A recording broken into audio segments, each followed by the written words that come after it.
Gracias, Julia. Bueno, muy buenos días, muy buenas tardes a todas y a todos, y muchas gracias al Instituto Interamericano de Derechos del Niño, Niña y Adolescente por la invitación. Paso directamente a mi presentación, así aprovecho el poco tiempo que queda. A ver, a mí me han pedido que me centre sobre todo en acciones, en respuestas, en obligaciones de los estados con base en la Convención de Derechos del Niño y en otros tratados internacionales, y particularmente en este contexto, cuáles serían las medidas que los estados deberían implementar o reforzar. En buena medida, estas propuestas complementan lo que venía diciendo Graciela y se basan en el diagnóstico, en las necesidades que describían tanto Víctor como Adrián, de los niños, niñas y adolescentes migrantes, solicitantes de asilo, refugiados, de sus familias, y que básicamente nos estamos refiriendo a quienes se encuentran en situación de particular vulnerabilidad, ¿no? Es decir, de restricción o negación de sus derechos, por razones vinculadas a las causas que motivaron su desplazamiento, a las situaciones que han enfrentado en el tránsito, al tratamiento que reciben en los países en los que residen, por factores vinculados a discriminación intersectorial, por su color de piel, origen étnico, orientación sexual, diversidad de género, en fin, muchos otros factores, discapacidad, etcétera, etcétera. Entonces, en este contexto, algunas de las obligaciones y respuestas claves tienen que ver con lo que recién decía Graciela: acceso irrestricto a derechos y servicios sociales, ¿no? Y empezando por los servicios de salud. Por supuesto, a todos los servicios de salud, garantizando la universalidad, prohibiendo cualquier tipo de, o evitando, o impidiendo cualquier tipo de restricción por el estatus migratorio, por el tiempo de residencia en el territorio, etc. Las leyes y prácticas que existen en la región, en otras regiones en este sentido, violan la Convención de Derechos del Niño, como bien decía Graciela. Entonces, y en estos contextos de emergencia es clave de dar cuenta de esas prácticas o normativas discriminatorias que tienen que ser reformadas. Y hablamos no solo de los servicios de salud vinculados a la lucha y la prevención de la propagación del COVID y a su tratamiento, sino a todos los servicios de salud, a factores determinantes de la salud. Sabemos que muchos factores o problemáticas de salud ponen a personas particularmente en riesgo de agravarse sus condiciones de salud en contexto de contagiarse del virus, otras no, y por lo tanto no es solo los servicios vinculados al COVID a los que deben garantizarse de manera universal a niños y niñas migrantes, solicitantes de asilo y refugiadas, y a sus familias también. Incluido también los servicios de salud mental, por diferentes cuestiones como las que señalaba Víctor en su presentación. No dejarlos afuera de ninguno de los programas, servicios, respuestas digitales a distancia, etcétera, del ámbito de educación. Muchas familias migrantes encuentran obstáculos o problemáticas particulares, por lo que decía recién, por trabas en el acceso a servicios sociales, por situaciones de exclusión del sistema educativo, y en este contexto también porque buena parte de sus padres o madres cumplen tareas esenciales, y por lo tanto el estar trabajando, eso agudiza aún más la problemática de la educación a distancia de niños y niñas migrantes. Entonces se debe primero garantizar el acceso a esos programas, la continuidad educativa o el acceso a la educación, porque muchos niños y niñas migrantes no están accediendo a los sistemas de educación en varios de los países de la región. Entonces es clave saldar esa deuda, garantizar ese derecho y al mismo tiempo atender situaciones particulares. Las otras respuestas claves tienen que ver con las medidas de contención y protección social en estos contextos que muchos estados están implementando. Sabemos que este contexto, el aislamiento, las medidas de restricción a la movilidad, a la circulación, están afectando buena parte de los sectores laborales, a las pequeñas empresas, a trabajadores y trabajadoras autónomos, en fin. Y eso afecta de manera particular a quienes ya venían en condiciones de vulnerabilidad, de exclusión, de prohibición de trabajar por estar en una situación administrativa irregular, que en buena medida tiene que ver con falencias de las propias políticas migratorias. Y entonces en esos contextos los estados están implementando en mayor o mejor o peor medida programas de transferencia de ingresos, programas de ayudas a pequeñas empresas, etcétera. Esos programas dirigidos a la contención y protección social de familias en condiciones de vulnerabilidad tienen que incluir a la población migrante. Lamentablemente hay países que han impuesto requisitos vinculados a los años de residencia que tienen en un territorio o al estatus migratorio en el que están. No solo son para nacionales, es clave para reducir la vulnerabilidad, para proteger a las personas, pero también como forma de como herramienta para una mejor lucha o enfrentamiento o prevención y contención de la propagación del virus, que esas familias migrantes sean incluidas en esos programas, que tengan carácter universal a todas las personas y familias, trabajadores y trabajadoras que están en esa situación. Garantizar las medidas, que lleguen las medidas de higiene, de servicios de agua y otros servicios en asentamientos populares, en villas de emergencia, favelas, en otros barrios donde a lo mejor hay población migrante, en muchos países hay población migrante en situación de exclusión, y es clave que los servicios y los programas dirigidos a la prevención del virus a través de la mejora de los servicios sociales lleguen también a la población migrante sin ningún tipo de discriminación. Los programas sociales y económicos que algunos países están empezando a implementar, pensando en una salida gradual de esta situación de cuarentena y aislamiento, también tienen que incluir a la población migrante, ¿no? También tienen que evitar cualquier tipo de exclusión por los años de residencia en el territorio, por algún tipo de situación, por la situación migratoria regular en la que se encuentran, ¿no? Entonces la promoción del empleo, para las medidas de recuperación económica, para pequeñas empresas, las transferencias de ingresos para familias, etcétera, no tienen que establecer ningún tipo de discriminación a habitantes, a integrantes de su sociedad, sobre la base de su nacionalidad, sobre la base de su condición migratoria.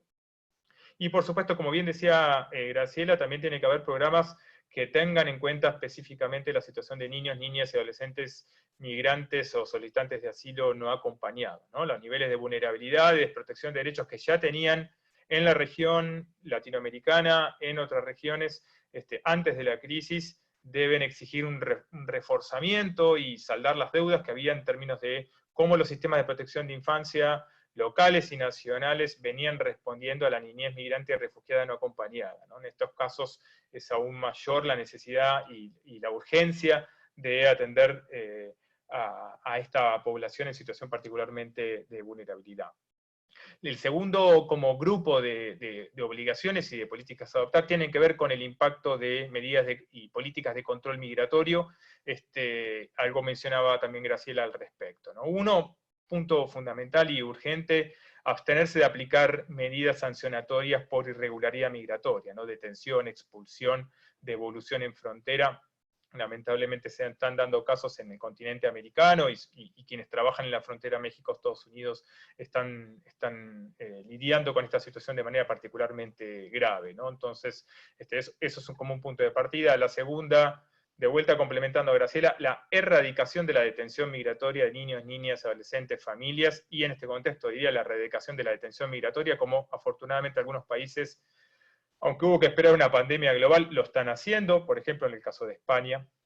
pero es clave la erradicación de la detención. No puede haber ningún niño, ningún grupo familiar en una situación de detención por razones migratorias, porque lo dice porque se emana de la Convención de Derechos del Niño, de las interpretaciones que ha hecho el Comité de Derechos del Niño y de otros organismos internacionales como la Corte Interamericana, y yo diría que en este contexto incluso la detención de niñez migrante en general, diríamos, y más aún en este contexto, se acerca o directamente se adecúa a lo que ha señalado el relator de Naciones Unidas contra la tortura, ¿no? Definiendo la detención de niños por razones migratorias como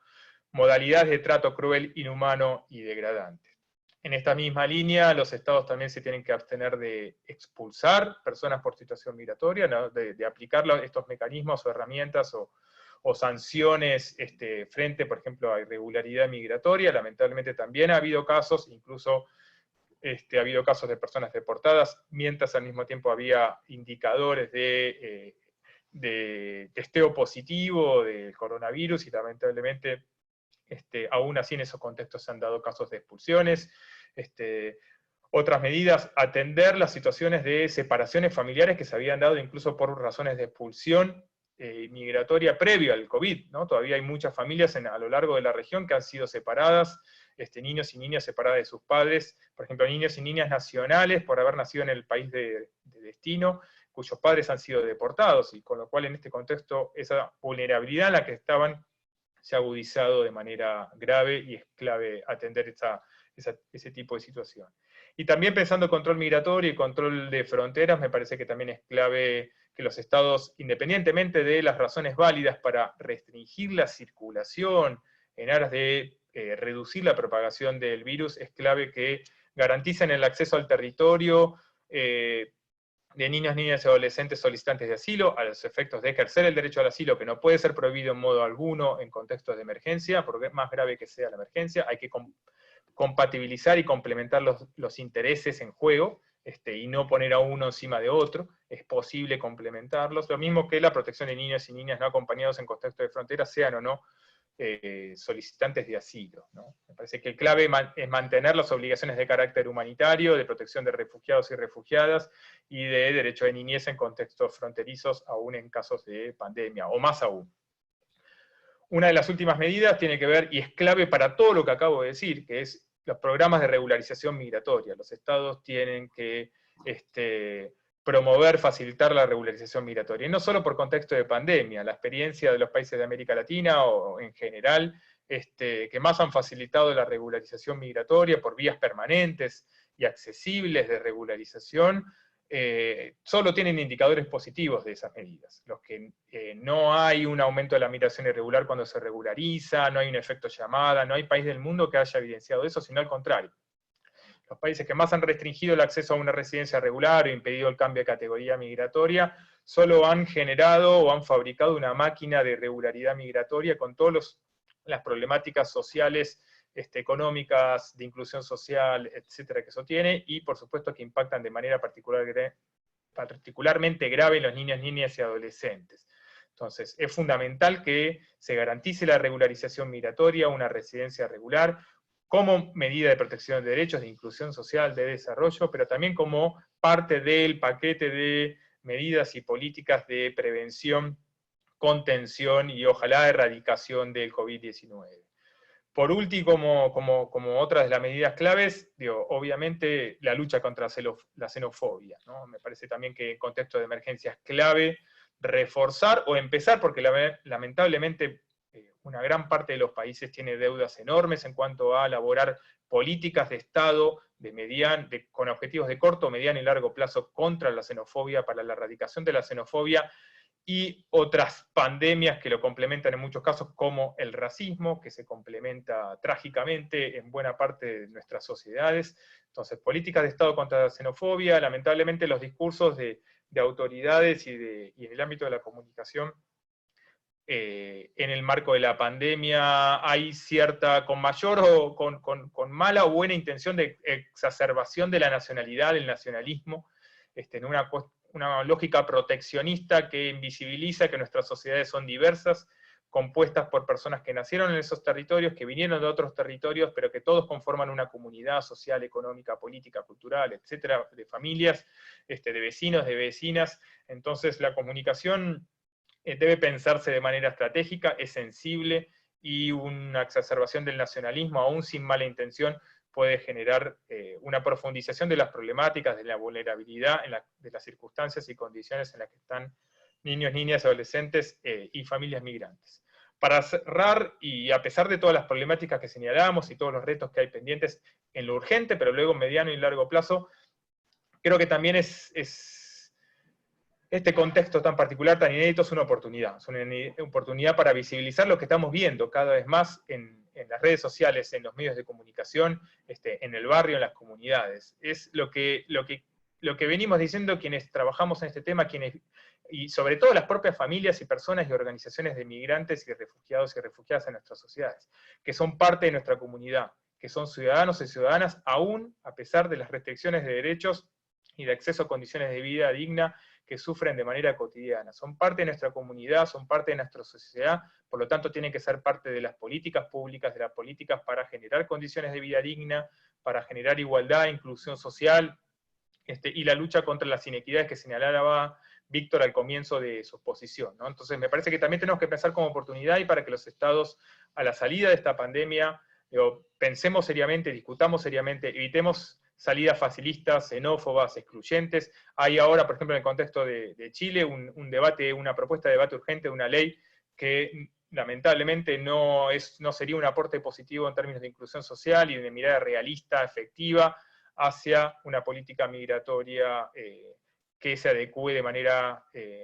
apropiada a los estándares, obligaciones y principios de derechos humanos, ¿no? Entonces, un llamado a pensar y debatir seriamente cómo este contexto nos ayuda a a dejar de mirar a personas migrantes como un otro, como un externo, sino como miembros de nuestras sociedades, como miembros activos y claves, y cada vez más en este contexto esenciales para facilitar y para proveer al desarrollo humano de todas y todas las personas que componen cada sociedad. Muchísimas gracias.